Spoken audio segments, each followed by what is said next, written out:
এলাকার মানুষ চিনেন ওনাকে? আচ্ছা মুরব্বী, আপনার নাম কি? শফিকুল ইসলাম। শফিকুর রহমান। আচ্ছা, আপনি কবে গেছেন, হজে না ওমরায় গেছেন? আমি উমরায় গেছি 5 বছর আগে। 5 বছর ওমরায় গেছেন। আচ্ছা, তো ওমরাতে যখন গেছেন আপনি ওমরা কোথায় করেছেন? উমরা মদিনায় করেছি।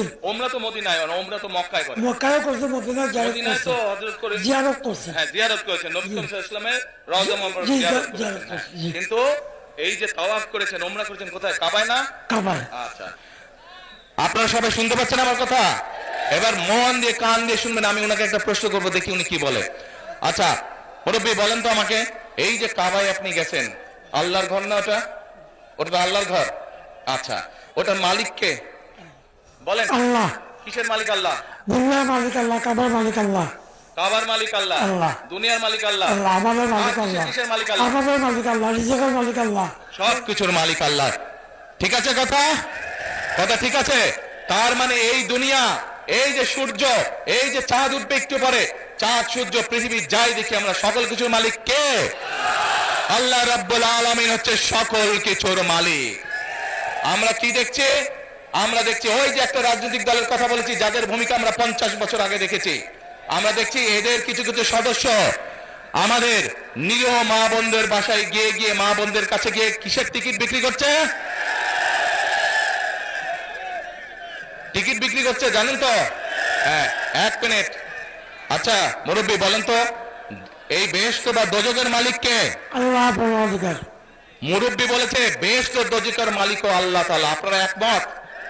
কারা একমত এটার সাথে হাত তুলেন, যারা যারা একমত এটার সাথে? সবাই একমত, আলহামদুলিল্লাহ, আলহামদুলিল্লাহ, আল্লাহু আকবার, আল্লাহু আকবার। এখন আমার প্রশ্নটা আপনাদের কাছে, যার মালিক একমাত্র আল্লাহ রাব্বুল আলামিন, সেটা দেওয়ার ক্ষমতা মানুষ কি রাখে?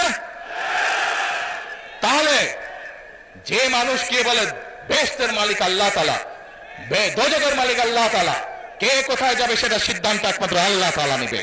তাহলে যারা গিয়ে বলে যে তাদেরকে ভোট দিলে বেহেশতে যাবে, এটা কি হতে পারে? মুনাফিকি না, এটা রীতিমতন শিরকি, শিরকি, শিরকি। আল্লাহর সাথে তারা তুলনা করছে। কাজেই 71 সালে তারা তো মানুষ হত্যা করেইছে। এখন তারা আবার বহু মানুষকে বিভ্রান্ত করে তারা শিরকির অংশীদার করছে। কত বড় মুনাফিক, কত বড়! তাহলে চিন্তা করেন, যারা এই ভোটের আগে আপনাদের ধর্মে, আমাদের বাংলাদেশের মানুষের ধর্মীয় অনুভূতিতে আঘাত করে মানুষকে ঠকাচ্ছে, এরা যদি কোনোভাবে, আল্লাহ মাফ করুক, আল্লাহ না করুক, কোনোভাবে যদি ক্ষমতায় যেতে পারে, এরা কিভাবে মানুষকে ঠকাবে চিন্তা করেন।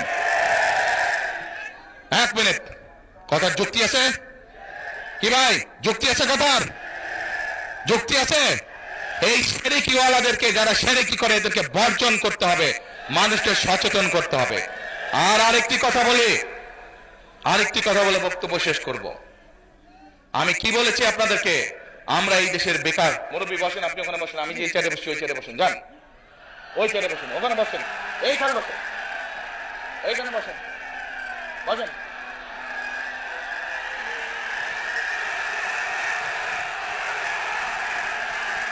মুরব্বী বসেন, আপনি ওখানে বসেন, আমি যে চেয়ারে বসছি ওই চেয়ারে বসেন, যান।